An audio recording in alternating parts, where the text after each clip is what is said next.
필립 안시라는 사람이 하나님 당신께 실망했습니다라는 책을 1988년도에 저술하게 됐는데요. 이 책이 참 전 세계 그리스도인들에게 인기를 얻었습니다. 왜 이 책이 이렇게 인기를 얻게 됐냐면요. 우리가 신앙생활하다 보면 때때로 의심과 갈등이 생길 수 있거든요. 그런 가운데 좀 하나님께 대놓고 질문하기 힘든 세 가지 질문을 그가 그 책에서 하고 있습니다. 첫 번째는 하나님은 불공평한 하나님이 아닌가? 두 번째, 하나님은 왜 우리의 고난 앞에 침묵하고 계시는가? 세 번째, 하나님은 숨어 계신 하나님이 아닌가? 네, 그래서 이 세 가지 질문은요, 우리가 보통 예수님을 믿으면 평안과 행복이 있고 만사 형통할 거라고 알고 있었지만 실제로 우리 생활 가운데는 그렇지 않음으로 인해서 많은 실망이 있는 게 사실이지 않습니까? 그래서 그런 실망 가운데 있는 사람들에게 과연 성숙한 신앙은 무엇인지 진지하게 성찰하게 하는 좋은 책이었습니다. 왜 이 책이 이렇게 인기를 얻었냐면 아까도 말씀드린 것처럼 우리 신앙생활 가운데는요, 때때로 실망할 때가 누구에게나 찾아올 수 있기 때문에 그렇습니다. 저 같은 경우도 아시는 것처럼 대학 4학년 때 하나님의 부르심을 받아서 이제 특별히 저는 이제 하나님이 선교서에 대한 부름을 주셔서 이제 선교 사역을 감당하려고 영어로만 수업을 하는 엑츠라고 보통 아세아 연합신학대학교에 시험을 봤습니다. 근데 생각지도 않게 떨어졌어요. 제가 그때 노량진 학원에서 임용고시를 준비하다가 하나님의 부르심이 있어서 그 부르심에 순종하려고 이렇게 나왔는데 이렇게 떨어진 게 이해가 안 되는 것이었어요. 그러다 보니까 며칠 동안 잠도 안 오고 또 부모님도 믿지 않는 상황에서 좀 난감하더라고요. 다시 임용고시를 준비해야 되나? 아니면 저희 친척이 신설동 고려학원에서 운영하고 계셨기 때문에 거기 학원 강사로 가야 되나? 좀 많은 그런 고민이 있었던 것이 사실이었습니다. 무엇보다 저를 힘들게 했던 것은 그냥 하나님의 부르심에 그냥 순종해서 갔는데 왜 생각지도 않게 저의 길을 막으시지? 그래서 하나님의 부르심이 아니었나? 그런 갈등이 있었던 게 사실이었습니다. 그러나 이제 시간이 지나고 났을 때 제가 그 초교파 신학교인 아세아 연합신학대학원을 안 가고 우리 교단 신학교를 나온 게 하나님의 섭리였고 인도였다라는 것을 깨닫게 되었습니다.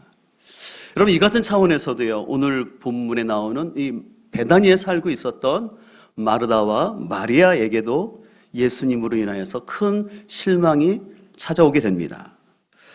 오늘 11장 5절을 한번 보실까요? 성경책 펴 계실 테니까. 예수께서 본래 마르다와 그 동생 나사로를 사랑하시더니 나사로가 병들었다 함을 들으시고 그 계신 곳에 이틀을 더 유하시고 머물렀다는 것이죠. 예수님은 사랑하는 나사로가 병들었다는 소식을 들었어요. 근데 그 소식을 듣고 바로 오신 것이 아니라 이틀을 더 그곳에서 병들었다 하면 모든 일을 제쳐놓고 찾아가는 것이 인지상정 아닙니까? 근데 예수님은 특별히 바쁜 일도 없으신 것 같은데 이틀씩이나 시간을 낭비한 것처럼 보입니다. 자, 그래서 17절 예수께서 와서 보시니 나사로가 무덤에 있는지 이미 나흘이나 사흘이나 됐다라고 얘기합니다. 여러분, 유대의 장례 관습은요, 사람이 죽으면 바로 그날 장례를 치릅니다. 장례를 치를 때 그 시신을 세마포로 싼 다음에 그 동굴로 만들어진 무덤 속에 이렇게 넣어놓게 돼요. 그 다음에 이제 일주일 동안 조문객들을 받으면서 위로하고 장례 절차를 진행하게 됩니다. 특별히 당시 유대 랍비들의 가르침에 의하면요, 사람이 죽으면 그 사람의 영혼이 다시 그 육체로 돌아오기를 소망하면서 3일 동안을 배한다라고 이렇게 알고 있었습니다. 그런데 오늘 본문에 보니까 나사로가 죽은 지 나흘이 됐다고 그랬잖아요. 그러니까 나흘이 됐다라는 것은 다시 소생할 가능성이 전혀 없어졌다라는 뜻입니다. 그래서 이 나흘이라는 단어를 우리가 좀 기억했으면 좋겠어요. 그래서 이 나흘이라는 표현은요, 마르다의 입장에서는 실망과 절망의 표현입니다. 그러나 여러분, 이 실망과 절망의 표현인 나흘이 오히려 놀라운 기적의 표현이 된다는 것입니다. 왜냐하면 우리 주님께서는 완전한 죽음과 절망이 있어야지만 거기서 다시 살아나는 기적을 체험할 수 있기 때문에 그렇습니다. 이것은 우리에게도 다가오는 문제입니다. 우리의 삶 속에서도 나홀로 표현되는 이해할 수 없는 고난과 실망이 찾아올 수 있어요. 누구나 찾아온다는 것입니다.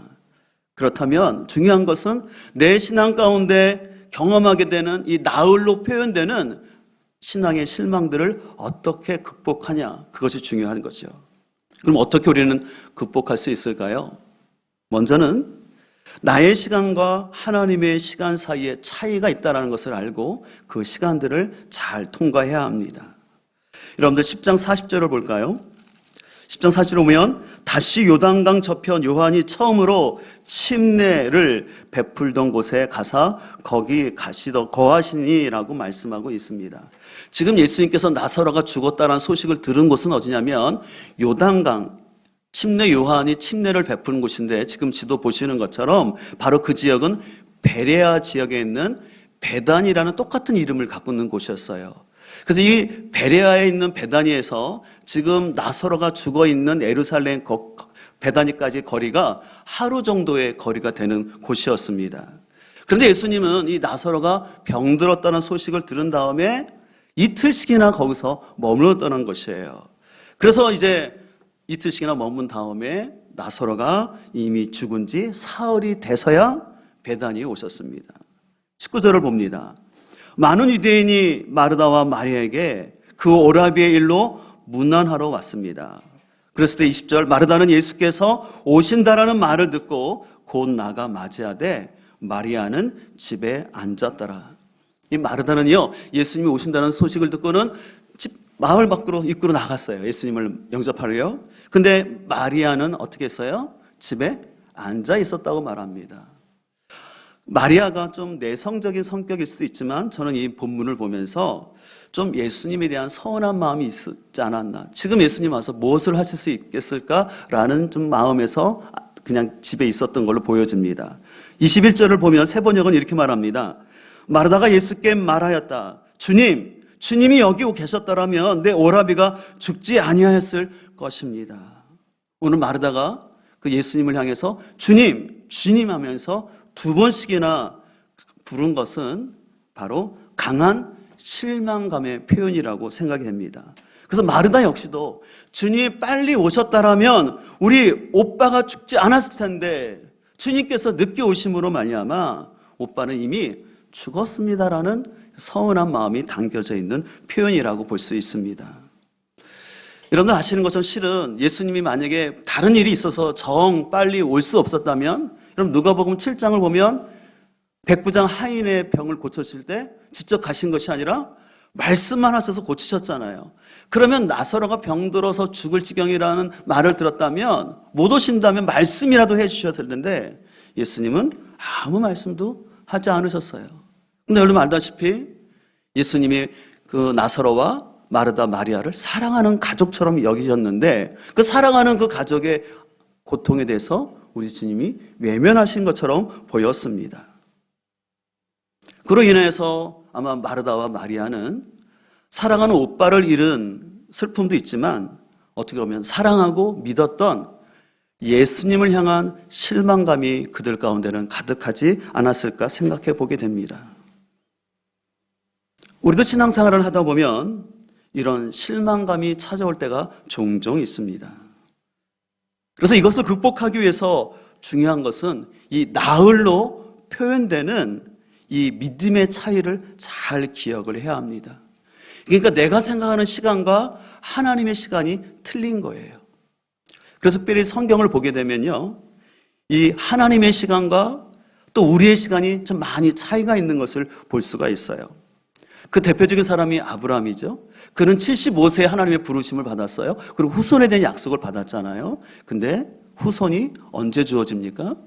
25년이 지나서야 후손에 대한 약속이 이루어집니다. 그리고 그 가운데 아브라함은 많은 갈등과 또 고난을 겪게 되죠. 또 야곱의 12아들이 이제 애굽으로 내려가서 사는데 그들은 애굽에 내려가서 잠깐 산 것이 아니라 430년을 그것도 노예로 살면서 고통 가운데 그들은 머물러야 했습니다. 또 그들은 하나님 은혜 가운데서 가나안에 대한 약속 가운데 출애굽했어요. 근데 출애굽해서 바로 가나안에 들어간 것이 아니라 40년의 시간을 광야에서 훈련을 보내야 했습니다. 또 다 들어간 것이 아니라 여호수아와 갈렙을 빼고는 1세대는 다 광야에서 죽었던 것을 알 수가 있습니다. 그럼 다윗 역시도 마찬가지죠. 다윗도 사울 왕에 이어서 왕으로 기름을 받았어요. 그러나 바로 왕으로 세워진 것이 아니라 13년이라는 시간을 사울 왕에 쫓기면서 때로는 미친 척을 해야 했던 참 어려운 시간들을 보냈던 것을 볼 수가 있습니다. 그래서 제가 이런 성경을 보게 되면 왜 하나님께서는요 어떤 약속을 하시는데 하나님께서는 제가 종종 표현하지만 현찰이 아니라 약속어음을 좋아하시는 것 같아요. 근데 그 약속어음도요 언제 주겠다고 정확한 날짜는 없어요. 그냥 주시겠다가 얘기는 하셔요. 근데 언제인지 모르는 것 같아요. 그리고 지나가 봐야 하나님이 주셨구나라는 것을 알게 될 수 있습니다. 우리 입장에서는 답답한 것이죠. 특별히 저같이 저는 MBTI를 하면 ISTJ, ISFJ가 나오는 성향인데 그러니까 시간을 굉장히 중요하게 생각하는 사람이에요. 그래서 일주일의 일정 또 하루의 일정을 타임테이블로 정하고 또 약속 시간을 굉장히 중요하게 생각하는 사람입니다. 예전에도 말씀드린 것처럼 가끔 이제 아내랑 갈등 있는 다투는 것처럼 시간 안 지키는 것 때문에 좀 그래요. 근데 저희 아내만 시간을 안 지키는 게 아니라 우리 하나님도 굉장히 시간을 안 지키는 것 같아요. 뭘 주신다고 하면 바로 준 적이 없어요. 한참 기다려야 되고요. 그래서 좀 어떨 때는 하나님도 참 많이 늦으시는 분이구나. 그래서 하나님도 코리안 타임을 좋아하시나 그런 생각도 해보게 됩니다. 근데 하지만 하나님은 가장 정확한 시간에 완벽하게 역사하신 줄 믿습니다. 우리가 보기에는 돌아가는 것 같고 지체하는 것 같지만 무엇보다 하나님의 시간은 너무 길고 막연한 것 같지만 하나님은 때가 되면 분명히 역사한다는 것이죠. 오늘 본문에서도 평소 나사로를 사랑하셨던 예수님이라면 그가 병들었다는 소식을 들었다면 바로 오셔서 그를 살려주셔야 되는데 그렇지 않으셨습니다. 그렇지만 우리가 보게 되지만 나흘 때 오신 것이 하나님의 시간이었고 가장 정확한 시간인 줄 믿습니다. 그래서 우리는 하나님의 역사는 내가 원하는 시간표가 아니라 하나님의 시간표에 역사한다는 것, 그리고 그 시간이 가장 완벽하다는 사실을 우리는 믿음으로 고백해야 할 줄 믿습니다. 마르다와 마리아 입장에서는 자신들이 생각하는 시간에 예수님이 오셨다면 그 오빠가 죽지 않았을 것이라고 생각했습니다. 그러나 우리 구주 예수님께서는 이 나사로의 완벽한 죽음을 통해서 바로 죽음과 부활에 대한 교훈을 우리에게 주시기 위해서 일부러 늦게 오셨습니다. 오히려 우리 주님께서는 마르다가 원하는 시간에 오지 않으심으로 인해서 실은 이 요한복음 11장을 보게 되면 오늘 본문에서 제일 대화를 많이 하는 사람이 마르다예요. 그래서 주님께서는 이 마르다에게 이 귀한 부활에 대한 진리를 더 많이 마리아에게 가르치는 것을 볼 수가 있습니다. 소망하는 것은 여러분의 삶 가운데 내가 원하는 시간에 여러분이 원하는 간절한 바가 이루어지지 않을지라도 하나님의 시간표를 신뢰할 수 있기를 소망합니다. 그 시간표 가운데 주님을 신뢰하며 하루하루 지나갈 때 그 여러분의 삶 가운데 나흘이 하나님이 역사하시는 귀한 시간 될 줄 믿습니다. 계속해서 우리는 또한 자신의 생각을 넘어서 예수님의 가르침에 우리는 초점을 둬야 합니다. 오늘 23절과 24절 말씀을 같이 읽도록 하겠습니다. 예수께서 이르시되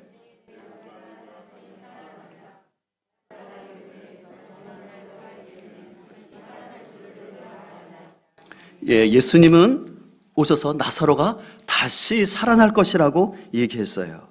그러니까 마르다는 24절에서 마지막 날 부활 때는 다시 살아날 것이다라고 대답을 해요.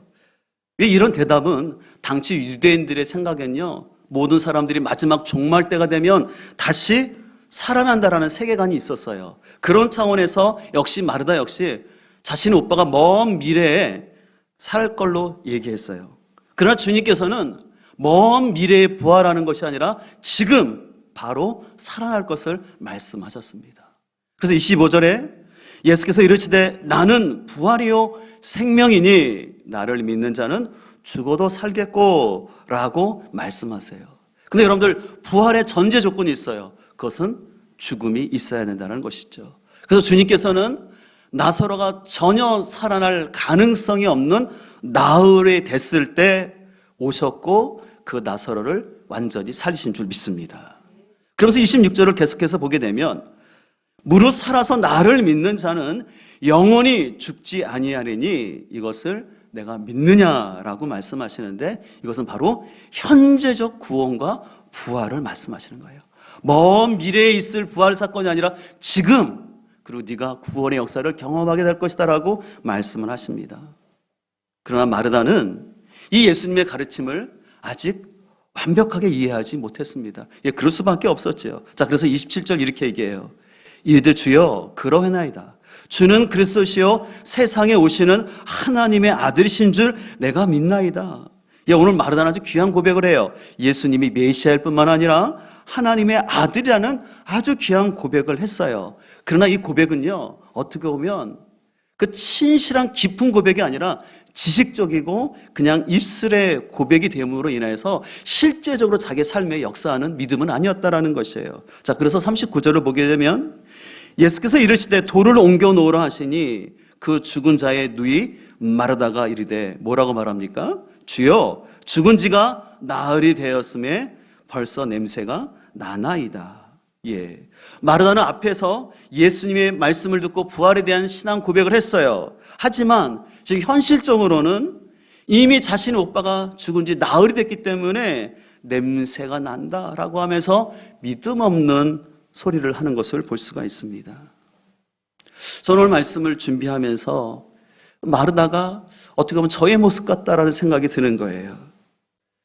왜냐하면 우리는 머리로 아는 것 같지만, 그래서 입술로 고백은 하지만 실제로 나의 삶 가운데 내가 아는 만큼 온전히 그 말씀에 반응하고 있느냐를 생각했을 때 많이 그렇지 못하다는 것을 볼 수가 있습니다. 이런 차원에서 우리가 신앙생활하면서 우리가 조심할 것은 내가 머리로 안다고 해서 그것이 진짜 믿음은 아닐 수 있다는 것이에요. 중요한 것은 내가 생각하는 믿음과 하나님이 원하시는 믿음의 간격이 줄어야 된다는 것이에요. 내가 이 머리로는 믿음에 대해서 또 입술로는 많이 고백을 하고 있지만 실제로 하나님 보실 때 그 믿음에 합당한 삶을 살고 있느냐, 그 갭을 줄이면 줄일수록 그것이 성숙한 신앙이라는 것이죠. 반대로 미성숙한 신앙은 뭐냐면 많이 알아요. 성경도 많이 알아요. 근데 나의 일상의 삶 가운데는 전혀 믿음 가운데 반응하지 못하고 성경 따로 삶 따로가 됐을 때 그것은 미성숙한 신앙이라고 말할 수 있습니다. 그렇기 때문에 우리는 끊임없이 우리의 생각을 하나님 말씀을 통해서 예수님께 초점을 둬야 하는 것이죠.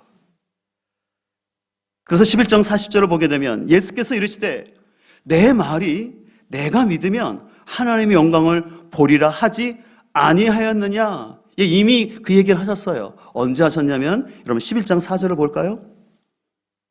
같이 한번 읽겠습니다. 예수께서 들으시고 이르시되 이 병은 죽을 병이 아니라 하나님의 영광을 위하며 하나님의 아들이 이걸 말미암아 영광을 받게 하려 함이라 하시더라. 예, 예수님께서는 나사로가 병들었다라는 그런 죽을 병에 이르렀을 때 뭐라 그러면 이 병은 죽을 병이 아니라 하나님의 영광을 나타날 것이다 라고 얘기를 하신 것이에요. 그렇지만 마르다와 마리아는 이 예수님의 깊은 뜻을 이해하지 못하고 그래서 예수님이 왔을 때는 실망과 절망스러운 모습으로 그들은 반응할 수밖에 없었습니다. 여러분, 마르다만 이랬을까요? 아마 저도 제가 그런 상황이었다면 마르다, 마리아 자매보다 더 심한 말을 아마 했을 것 같다라는 생각을 하게 됩니다. 그러나 오늘 우리는 말씀을 통해서 나의 생각이 아니라 하나님의 인도하심을 신뢰하면서 우리 삶 가운데는 이 고난의 터널을 잘 통과할 수 있기를 소망합니다. 특별히 저는 오늘 말씀을 준비하면서 이 병은 죽을 병이 아니라 하나님의 영광을 나타낼 것이라는 이 말씀처럼 여러분의 때때로 관계나 어떤 사업의 실패가 아니라 그것을 통해서 믿음이 더 단단해지고 하나님의 영광을 바라볼 수 있기를 소망합니다. 여러분의 자녀가 때로는 또 여러분의 가정에 어떤 아픔과 고난이 있을 때 그것으로 끝나는 것이 아니라 그 고난과 아픔을 통하여서 믿음이 더 단단해지고 하나님의 영광을 바라볼 수 있도록 우리가 그런 마음으로 나가기를 간절히 소망합니다. 우리 기존 성도님들은 아실 텐데 그 4년 전에 제가 급한 기도 제목을 올렸던 적이 있어요.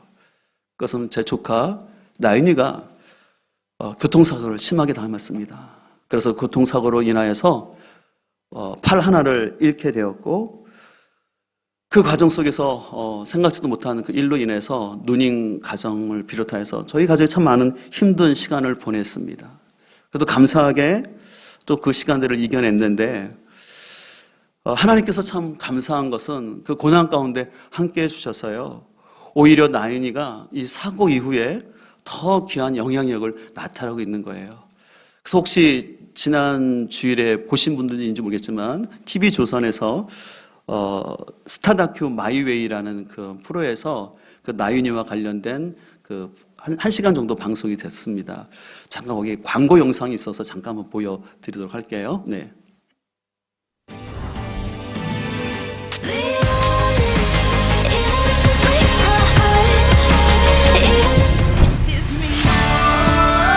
장애인 최초로 패스니스 대회에서 챔피언을 취득한 김나윤이라고 합니다.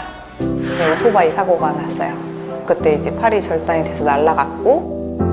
사고 난 장소 가봤어요? 안 그럴 줄 알았거든요. 딱 가잖아, 그럼 숨이 멈춰. 의식을 잃지가 않아가지고 다 기억이 나서 팔이 차라리 터졌어서 그때 이제 목이 터졌으면은 그 자리에서 즉사였던 거예요. 자식을 가진 엄마의 마음도 보이지 않아서 아름다운 것들이 있죠. 마치 제 왼팔이 보이지 않아 아름다운 것처럼 저의 이름 김나윤에다가 비너스상에서 윤너스라고. 그 방송을 보신 분들은 알겠지만 나윤이가 이 사고를 당한 다음에 왜 나에게 이런 사고가 발생했을까? 내가 그날 대중교통을 이용했다라면 다른 날이었다라면 사고 안 냈을 텐데 그런 많은 생각을 했다고 합니다. 근데 어느 순간 자꾸 그런 생각을 하면 할수록 부정적인 생각이 드는 것을 보면서 더 이상 부정적인 생각을 하지 않고 그 마음속에 현실을 받아들이면서 감사의 고백이 나오기 시작했다는 것이에요. 어떤 고백이냐면 자신이 원래 오른손잡이인데 오른손이 아니라 왼팔이 없어진 게 감사하고 만약에 팔을 먼저 부딪히지 않았다면 목이 먼저 부딪혀서 그 자리에서 직사할 수 있었는데 목이 먼저 부딪히지 않고 팔이 부딪혀서 자신의 생명이 보존된 게 감사하다라는 고백을 하는 것이었습니다. 그리고 그가 계속해서 그 가운데 있었을 때 하나님 참 돕는 손길들을 귀한 만남들을 허락하여 주셔서 또 하나님 역사를 경험하게 되는데요. 그래서 지금은 나윤이가 유튜브도 하면서 여러 고민 상담들을 이렇게 해주고 있어요. 제가 그걸 봤는데 너무 상담을 잘해요. 그래서 제가 저희 누나한테 전화를 했어요. 저희 누나도 상담을 계속 하고 있거든요. 그래서 혹시 누나가 상담 코칭 해주냐고 했는데 전혀 안 하고 있대요. 근데 혼자 그렇게 하고 있다라고 얘기를 들었습니다. 또 유튜브를 통해서 재활운동법을 통해서 장애인들이 어떻게 운동해야 될지 그리고 장애인들이 자신의 아픔을 감추지 않고 세상으로 나올 수 있도록 그리고 동기부여 강사로서 지금 활동하고 있습니다. 근데 실은 이 방송에 나오지 않았지만 나윤이가 이렇게 회복할 수 있었던 것은 전적인 하나님의 은혜였습니다. 하나님의 은혜가 아니었으면 그 아이가 살 수도 없었고 지금 이렇게 회복할 수도 없었어요. 그리고 또 그 아이를 위해서 그 고난 어려운 가운데 있는 그 나윤이를 위해서 그 부모님의 간절한 눈물의 기도와 공동체의 기도가 있었기 때문에 그가 오늘 회복된 줄 믿습니다. 우리가 이 땅을 살아가다 보면 이해할 수 없는 고난이 찾아옵니다. 여러분들 예수님 믿는다고 고난이 없는 것이 아닙니다. 여러분들 잘 좀 기억했으면 좋겠어요. 예수 믿기 때문에 평안하고 늘 행복한 것이 아닙니다. 만사형통한 것, 그것은 바른 복음은 아니에요. 오히려 예수님 믿기 때문에 손해볼 수도 있고 억울하고 속상한 일을 당할 수도 있습니다. 예수 믿는 사람도요, 시험에 떨어지고 예수 믿는 사람도 절망스러운 일을 경험할 수 있어요. 근데 중요한 것은 그 상황 속에서 왜라고, 왜 나에게 이런 일이, 왜 우리 자녀에게 이런 일이 일어났냐라고 불평하는 것이 아니라 그 현실을 그대로 담담하게 받아들이고 하나님 앞에 나아갈 때 하나님이 우리의 생각을 바꿔줄 줄 믿습니다. 그래서 지금 나는 이 상황을 이해할 수 없지만, 이 고난을 잘 알 수 없지만 분명히 이 고난이 하나님의 영광을 드러내는 고난이 되기를 우리가 그렇게 기도하며 나가길 소망합니다. 그렇기 때문에 사도 바울은 로마서 8장 18절에서 이렇게 고백합니다. 장차 우리에게 나타날 영광에 비추어 보면 지금 우리가 겪고 있는 고통은 아무것도 아니라고 생각합니다 라고 얘기하는 것입니다. 오늘 우리는 무엇을 바라봅니까? 여러분이 겪고 있는 고난의 그 자리만 바라보지 마시고 이후에 나타날 그 하나님의 영광을 우리가 바라볼 수 있기를 소망합니다. 그래서 내가 이 고난의 이유를 알지 못하지만 분명히 하나님께서 이 고난을 통해서 내 신앙의 역전을 베푸실 그 하나님을 바라보길 소망합니다. 그래서 오늘 본문에 이 병은 죽을 병이 아니라 하나님의 영광은 나타날